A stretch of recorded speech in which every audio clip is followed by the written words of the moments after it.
Yes, what's up? How you doing? Good morning, good afternoon, good evening, and good night from wherever you're catching me from. Give me a second, yeah? Let me come.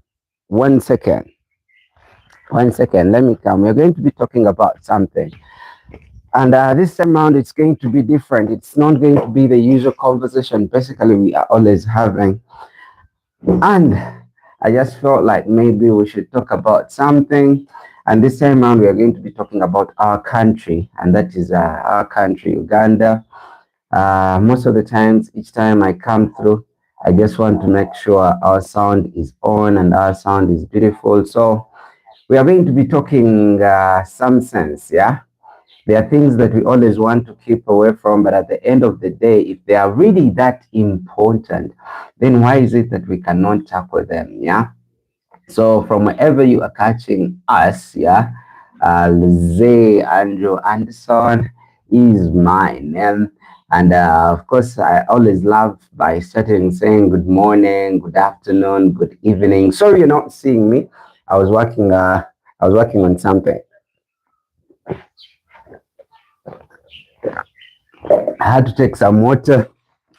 As I told you, every day in the morning, I always want to do something. I always want to take some water in the morning. So, what's up? How you doing? Good morning, good afternoon, good evening. And yet again, we are still here to have our conversation that we always have. So sometimes it's okay, yeah. It's okay not to be okay, yeah. That is very, very fine. But I want to look for a good spot. I want to get a good spot where we can have our conversation.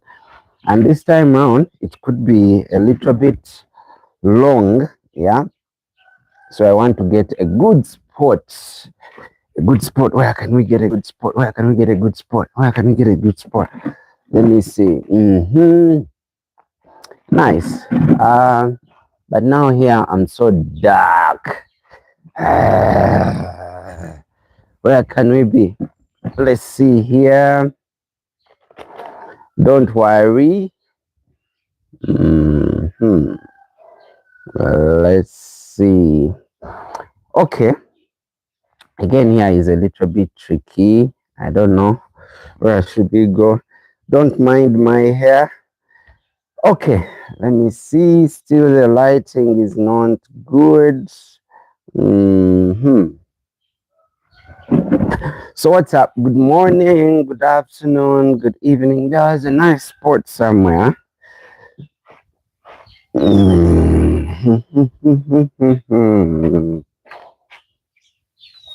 Where is the good spot?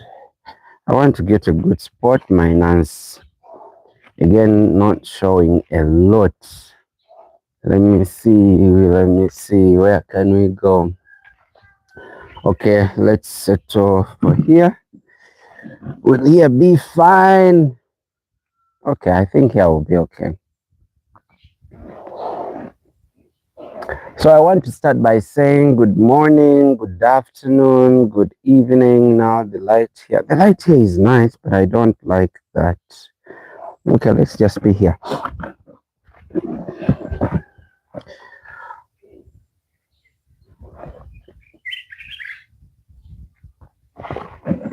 Okay, I think here is okay. So I want to start by saying good morning, good afternoon, good evening, good night for some of you. Some countries, you know, the way how God created the world, things are different. Anyway, so today I felt like talking about my country, and of course my country, that is my country, Uganda. I want to send our condolences to Alex Waiswa Mufumbiro. Alex Waiswa Mufumbiro, of course, lost his wife, which was really, really, really very bad. Yeah, he lost his wife as was in prison because of political issues. But now this is the thing. Yesterday, when I had gone to fix my bike, let's not, you know, it is always okay to talk about things when something is not fine. It's always okay to talk about it. Yeah, it's always Okay, to talk about it.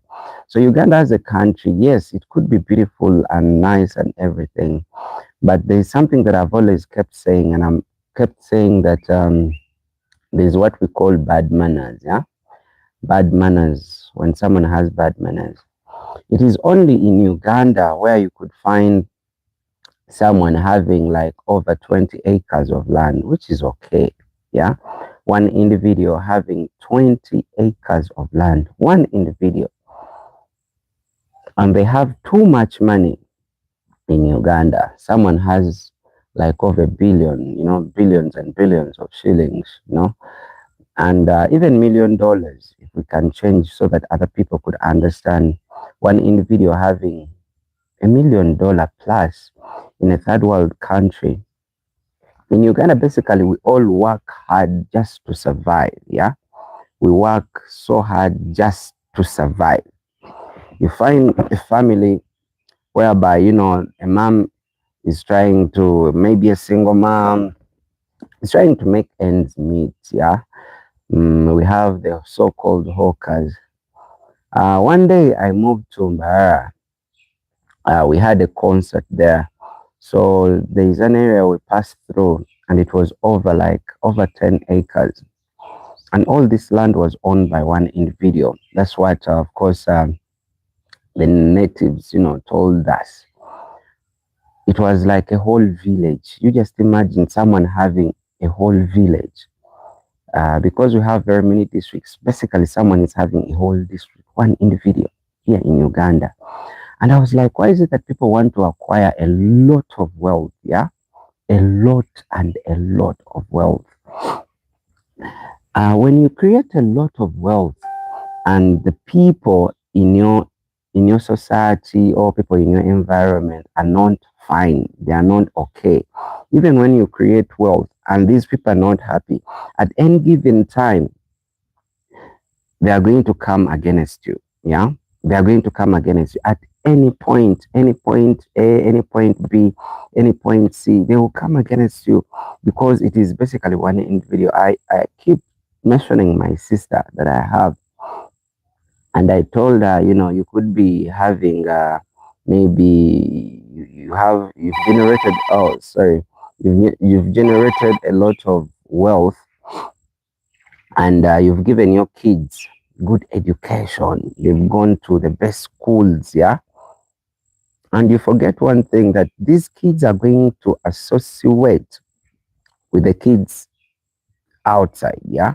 So imagine you're having your friends, you've given your kids the best education of life, you've given them the best things of life, but at the end of the day, they are going to associate with us, yeah. They are going to associate with us, the people who grew up maybe in the ghetto and life was not that cool. And guess what? Like it or not, by the time they are supposed to how should I call it? They are supposed to get the value of your hard working, and now they are with the other people or the people from the ghetto.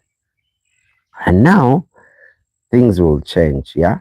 Things will change because you worked so hard for them to have a better life, but because the other person out of your family, they were not okay, they are not going to treat them well.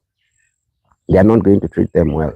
So most of the times I sit here and I'm like there's that Speaker of Parliament who died, yeah, and he was building a very huge house, a very big house. I should say very beautiful, nice house. But when he died, everything just ended there. Everything ended there. And I was like, okay, you are one individual, you are one person. But again, you built this huge house, maybe having, 20 bedrooms. But remember, you're having a family which is having basically, let me say, okay, 10 people. 10 people, that is a mom, dad, maybe house help, and maybe the kids, and maybe some relatives. But this is so huge. Someone builds a house of billions and billions of shillings. But again, there are people who live off the budget. There are people in Entebbe, yeah, Entebbe, who live off a day and they can earn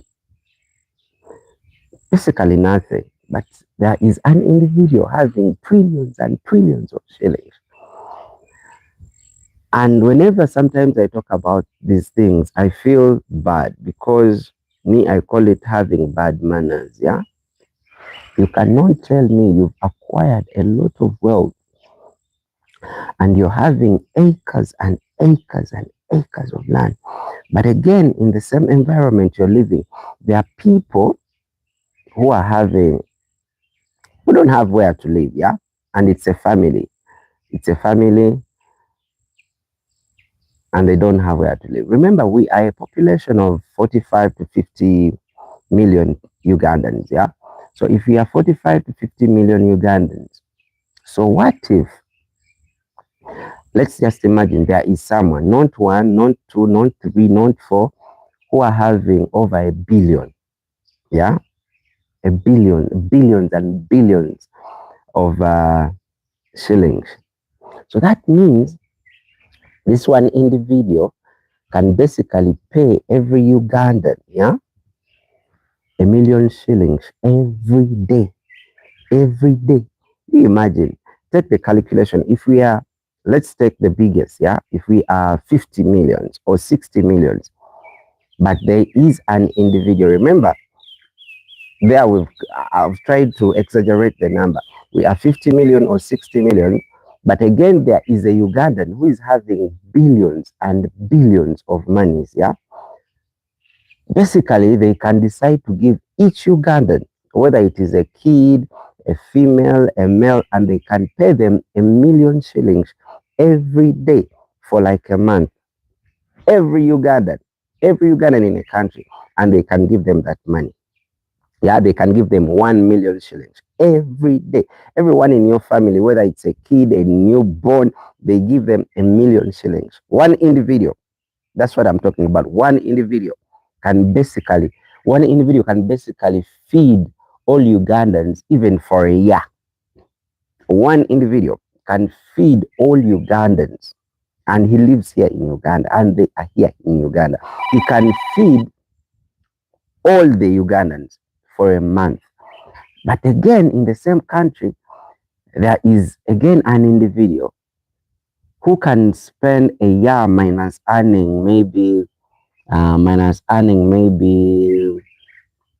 50,000 Ugandan shillings. And it is also a family. I sat there and I was like, but this is unfair. All that wealth, remember, when someone might think it is being primitive, yeah?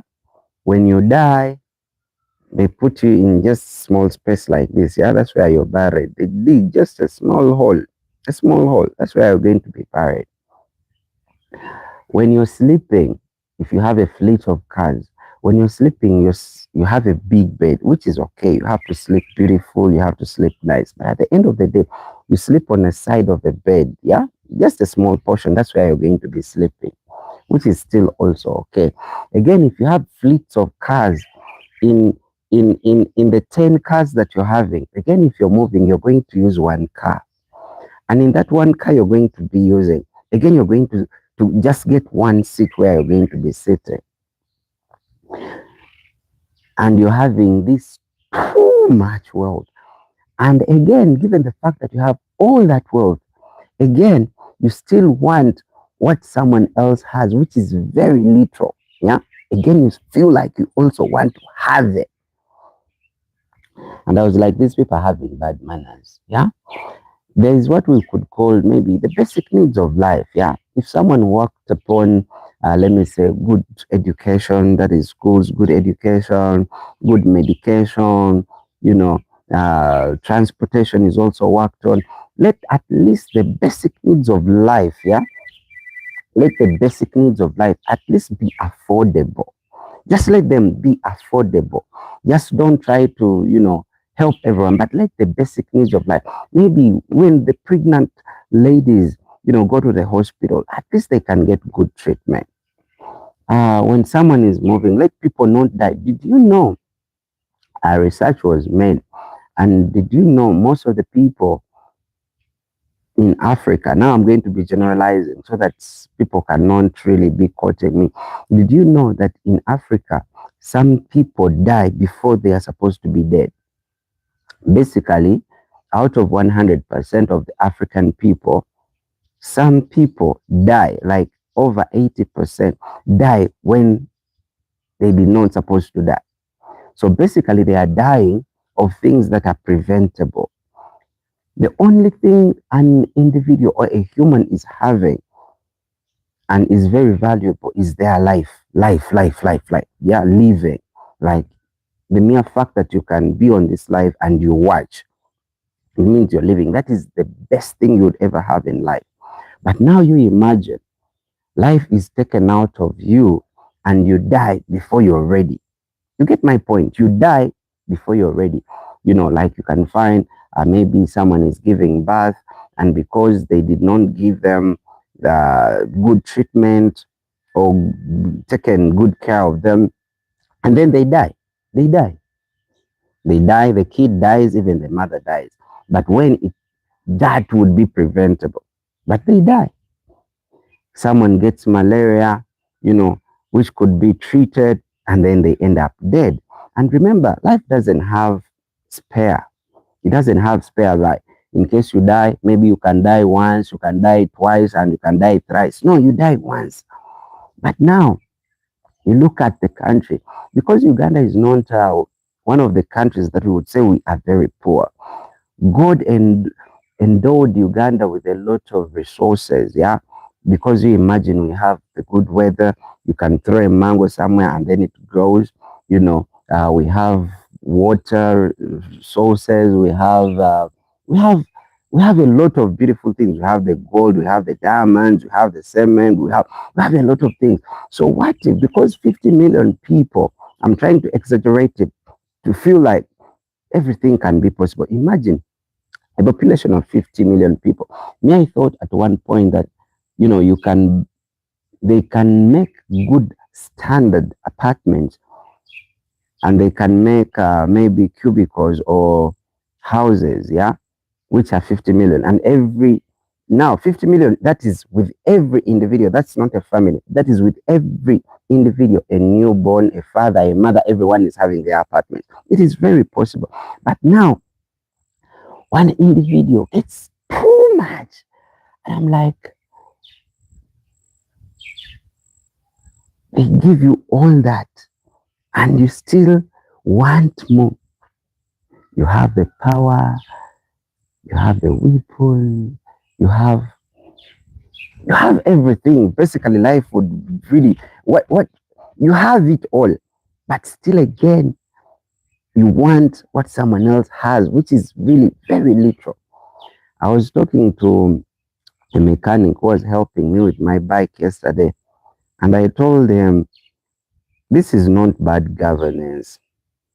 This is not politics, but this is having bad manners. Yeah? With an MPCMB, you have bad manners. You cannot tell me you've acquired, yeah? You find someone, maybe they're in their 70s, and they've really generated a lot of wealth, but they still want more. They still want, even the least, they feel they still want more. And I'm like, that is being unfair. That is having bad manners. Even someone trying to hustle. There's a story they told me. There is a lady who came from, I'm not going to mention the place, but ended up in town and, you know, was renting somewhere, you know, trying to do business, a single mom, but the place caught fire, which is okay. Then she had to leave. Those are some of the people who are living in Kitezi. Then went to Kitezi. Things were also not moving on very well. Of course, what happened. You watched in the news. Again, she had to leave.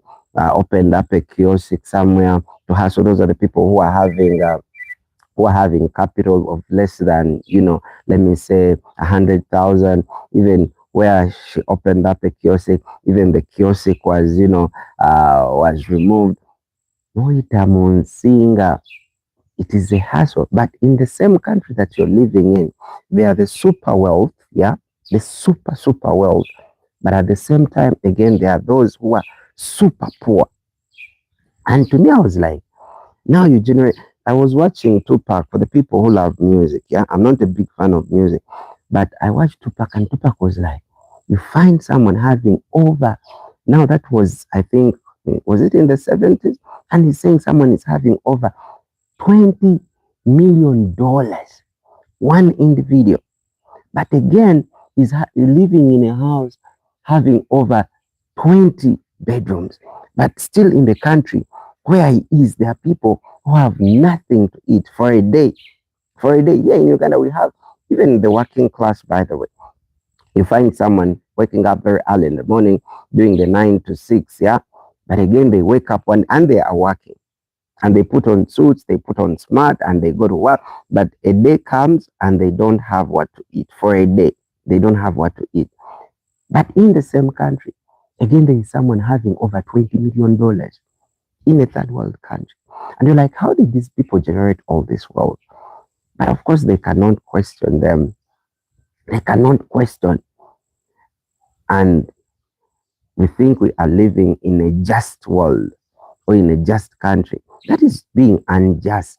There is living a normal life, yeah. At least your kids can go to school, they can eat, they can sleep. Normal. But again, because what hurts me the most is that even when you do, they always talk about loving your country, yeah. But when they get sick, they are moved out of the country, yeah. They are moved out of the country when they get sick. When they're giving birth, they move out of the country. When their kids are going to school, they move them out of the country. And they are the same people who are supposed to plan for their country. If you love your country, you would be like, okay, if you want good education system, let's put it here. Yeah. It's like when you're having your home, everything beautiful, you'd want it to be at your home. You'd be like, you know what?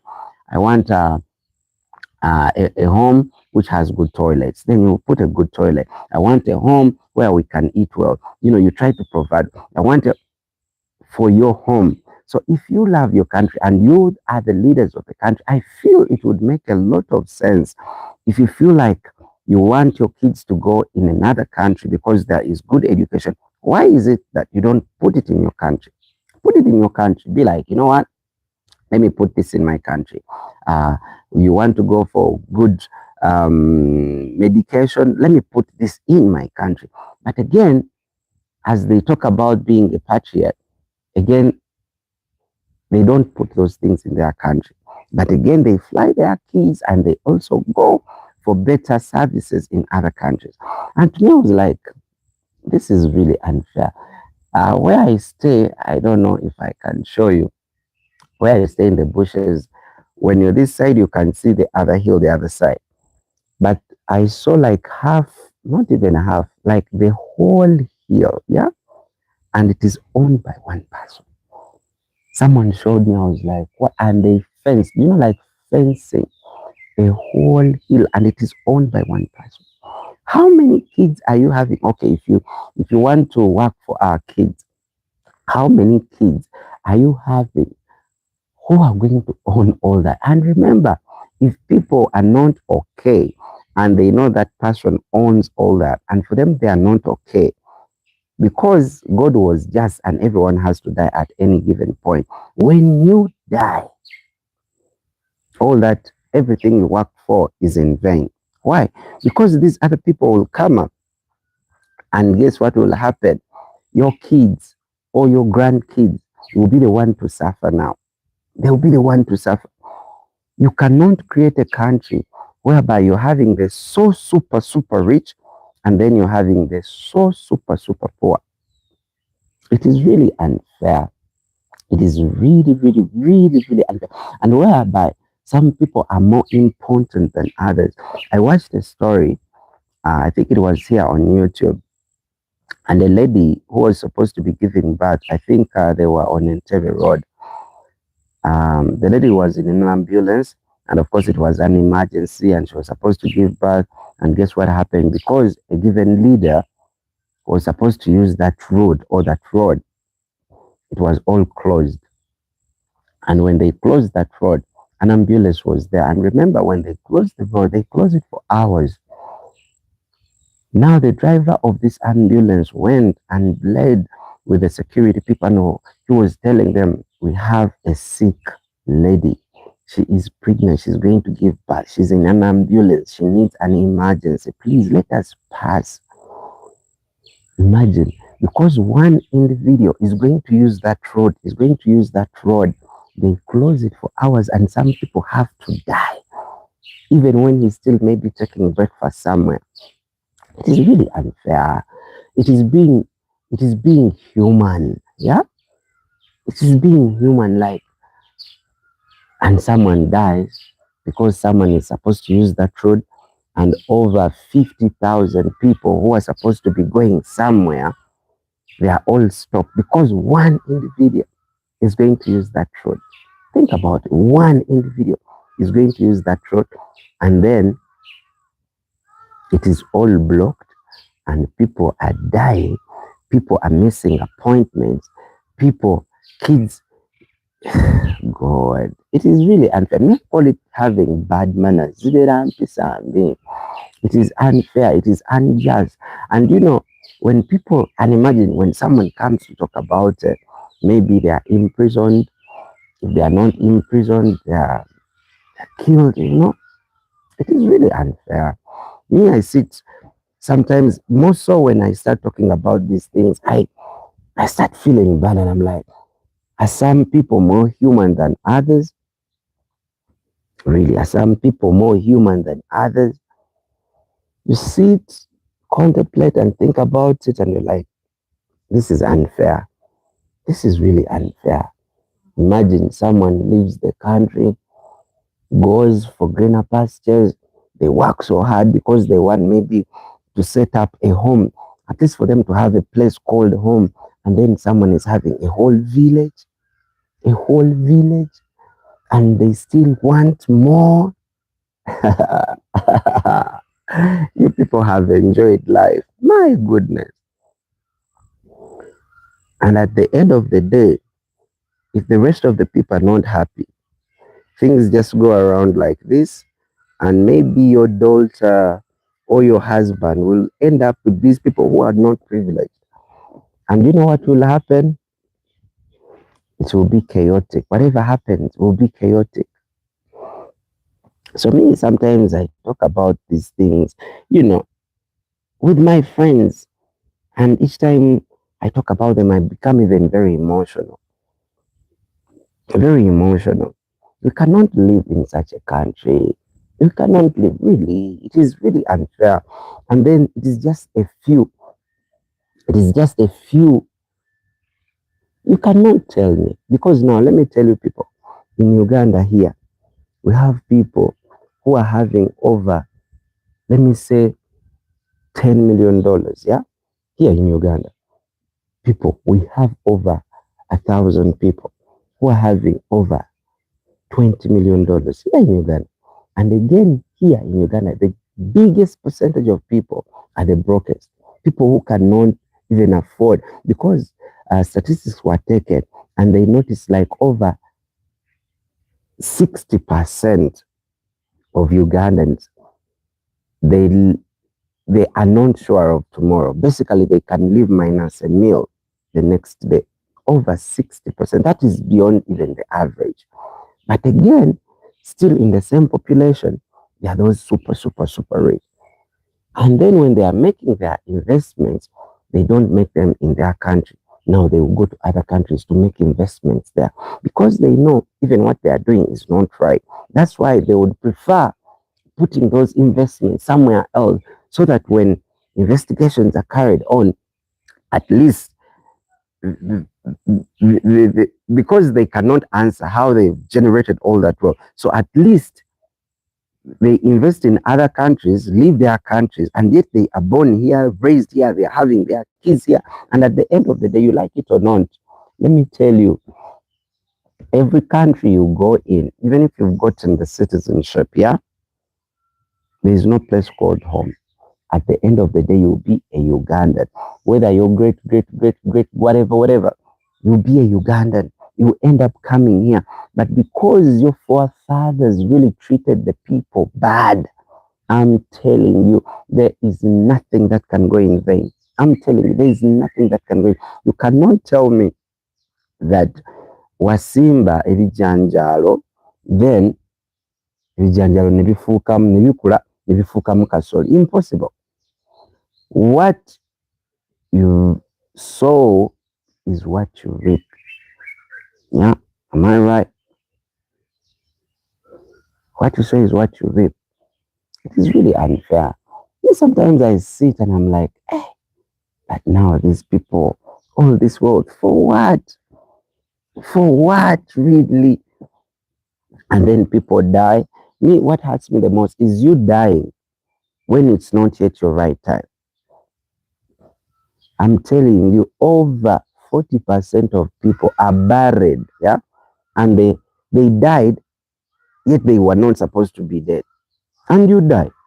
You imagine you got an accident, but in case good treatment was given to you, you would survive. But you die because people don't care. No, it is really unfair. It is unfair, really, really, really unfair. And everyone lives for themselves, yeah? But at the end of the day, if your neighbors are not doing okay, they will end up coming for you. That is the truth. If your neighbors are not okay, they will end up coming. Now that guy who died, yeah? The parliament guy, the speaker of parliament who died. Imagine with all his huge house. Now he's dead and gone. Dead and gone. And, life moved on. Now that huge house, this is now like a ghost house. And it will never be completed. It is really unfair, man. And kids die. I remember, I think it happened in Masaka, where power went off, yeah? Electricity. Power went off, and these kids were they were in incubators, and they all died. Why? Because power was off. And you're in a country which can produce a lot of power. You cannot tell me, open up a facility where newborns, these newborns are, and at your home where you don't have even newborns, you don't have these babies, it can spend 10 years minus losing power or electricity. And now where people go to save life, and it loses power. And no one is answerable, It is unfair, really, really unfair. Sometimes I think about these things and I'm like, I don't know what will happen. Imagine, because when we were growing up, when someone died, yeah, everyone sympathized with them. They're like someone had died, and everyone was sympathizing. Whether they know the person who is dead or they don't know, they would sympathize with the family. But now, someone dies and people are celebrating. Why? They've really been so hard. They've really been so hard. Someone wakes up, the parents try to sell their land, they work so hard, to take their kids at school, to educate them, and then they are done, they've gotten the degrees, the diplomas, the certificates, and they will never get jobs. Why? Because no one knows them. Technical know-how, no one knows them, and they will never get the jobs. How do you think these people feel? You see, the more you oppress the people, yeah, it will be normal. You would use everything. But let me tell you, the time they wake up and they're angry, you cannot control them. You cannot control them when they're angry. You cannot control them. Because you cannot tell me, imagine you're born, you pass through life hustling, struggling.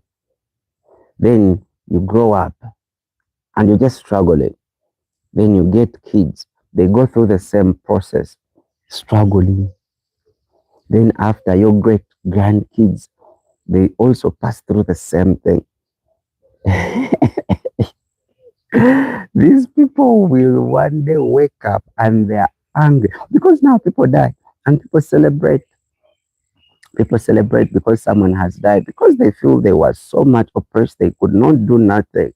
And now that you died, the only thing they can do is to celebrate because someone has died. But we did not have that in Africa. People used to sympathize with every, when it comes to Ugandans, by the way, are good people, yeah? Ugandans are good people. Me, they used to tell me, people used to come in Uganda and Ugandans are friendly, Ugandans are nice. It is only here in Uganda, you wake up, you don't have salt, you go to the neighbor, help me with some salt, help me with some sugar, help me with this. And they would give you, you move to a place you don't know, and you can easily talk to anyone. Now things are changing. Things are changing. People are angry. You move to town, you move to workplaces, and people are angry, yeah? People are angry because, but let me tell you one thing I'm sure of. One day, it is really unfair. There are some things sometimes you could feel like you cannot even put them in words, yeah? And you just feel that pain, yeah? Someone goes to school, they've graduated at the university, they can never get jobs given the fact that their parents worked so hard, and now people who are not qualified are having those jobs because they know someone, yeah? Mm-hmm. Even when they are not competent, but because they know someone working at a given company or given industry, so now for them, life can be better for them, even when they are not qualified. And then the qualified are left out because they don't know someone there. So now that means their parents hard working to make money to educate them. It all went in vain. It all went in vain. Why? Because you don't know anyone. So what is the use of even education? Useless. Because your parents will work so hard, invest their life. This is all we've got. They invest in their kids thinking when they graduate, they will get better jobs and then they will help us. Zero. They'll go to school and they'll end up just like any other person who is not educated. And then people talk of a system. It is really bad. It is unfair. Me, I always think about these things. Why? Because maybe I have a lot of time. It is unfair. But trust me, there is nothing that has a beginning that doesn't have an end. At any one point, it will also end. And that you have to be sure of. I was talking to my mechanic, the one who helped me with my bike yesterday, and was like, hey, the Hitlers died. I was like, the Osamas died. Even Jesus himself, he died, resurrected, but again, he had to go back where he came from. So if you're a human, people don't have empathy. People don't have empathy. Everyone is just surviving instead of living. It is really bad. Really, really, really, really bad. And what to do? Yeah, of course, people have options. People have options, but it is really bad. Now I think of that Alex wife from Fumbiro lost the wife to breast cancer. He's in prison. They have kids. Has lost the wife. Maybe I don't know if they will allow him go bury. They've bled with them. They've bled with them. They've talked to them, and they just don't care. It's like someone is inhuman. Then you get kids and you're telling them, don't fight, have good manners, when you're not playing. And as an example, that's why I'm a born again Christian, but at some point I reached a point and I'm like, Christianity, I think I've spent even some years, man, I was going to church, because even the pastors don't live by an example. They don't live by an example. They are telling you to do this, but they do vis-a-vis. Pastors, sheikhs, priests, They are not living by an example. If you live by an example, the kids will they look up to you and they'll be like, I want to be like that person. That they are telling people, you have to give a tithe and offering, you have to help. But they are doing the opposite. And then you think people will sit there, and people are starting to realize these things. They're starting to realize they're like, no, you guys are con people. You're con people. You don't say what you do. You just want to collect money out of us. And then they call them sheep. Indiga. It is really bad. It is really, really, really bad. But what is there to do? There are options. Who is willing? Hmm. People used to live as communities, as neighbors, as brothers and sisters. Right now, everyone, they are living for their own. It was supposed to be for God and my country. Now it is for God and my stomach. Someone would rather swindle billions and billions of shillings for their family instead of saving their thousands and thousands of people. And what they don't notice is that even if you generate all that wealth, you have you cannot help everyone. But if you put a system, put better roads, better education, let the world be just that those who work hard will earn more. Vis-a-vis is true. Those who work hard get nothing. If you put a system, at least let them have good treatment. At least just be like, in my country, no one is going to die giving birth. In my country, no one is going to die when it's not yet their time. But people just die. People just die. You wake up early in the morning, you're dead of something that was preventable. You know, it is really unfair. Isaac Agaba, what are you doing? Isaac Agaba. I'm here talking about the people who are really unjust, yeah? Where we have the so super, super rich, and then we have the people who cannot even live off $1 for a month. It is really bad. Really, really bad. I think I will record that video and I show it to you. There's a guy that owns almost a full mountain. Oh my goodness. It is the other side. But it is really unfair. It is really unfair. You know, it is very good to make a system that even when someone is poor, let them not die when it's not yet their time. But right now, even the rich, you die when it's not yet your time, and you are busy accumulating a lot of wealth. But you will get sick. It is an emergency. You will not fly to Kenya or Rwanda because it is an emergency. You're supposed to be worked on there and then. And because you did not create a good system, a fair system, hey, you will also die. And you accumulated all this wealth. Now, what is the wealth for? Because life is the best thing you can ever have. These other things are just, is as long as you have life, everything is possible. But now you make a lot of money, make investments in other countries, build hospitals in other countries. There is a guy who got sick, yeah? I think he was from Bara also. He got sick, he flew, I don't know whether to India. And when he went there, of course, he got the best treatment, came back to Uganda, went to church, gave the testimony how God helped, how God gave him the second chance. And the best thing he could do was to build a church. To build a church.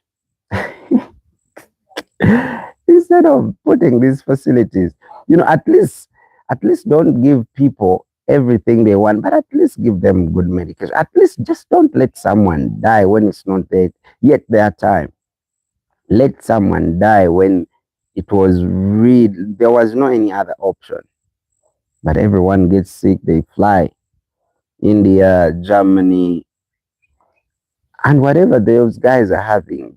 As a country, this is a government. A government can do a lot of things. they can work on those things, you know.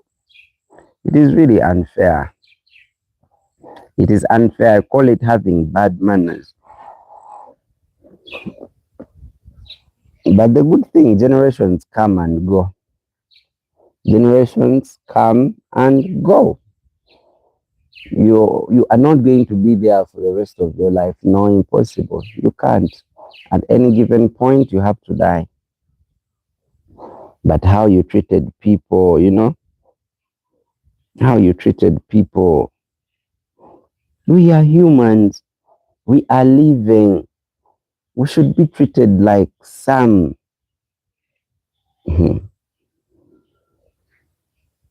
Wanag. I don't know. Which people do you have that side? Wanag. It is really so absurd. Today it's not going to be long. We are going to be doing a live, I think, at night or during day. We'll come up with one. I just felt like passing by, getting used to doing some lives early in the morning. Yeah, we have some chats, but it is really, really bad.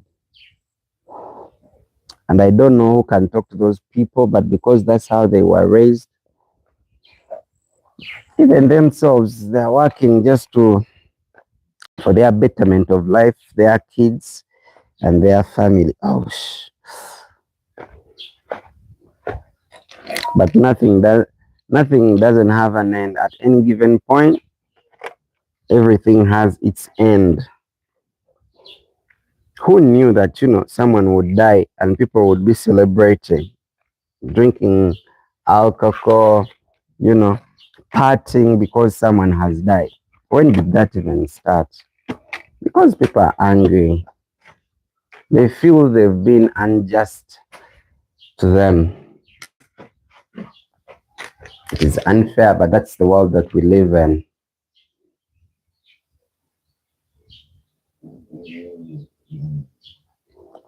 Msereko, what's up? Chigunda on Record TV. Yeah, that's me. Every morning, sometimes I come and we have some chats here. But you came in a little bit late, but in case you go ahead and subscribe, I will be very happy. So I'm going to be calling it a wrap for now. Until when we catch up, I want to say bless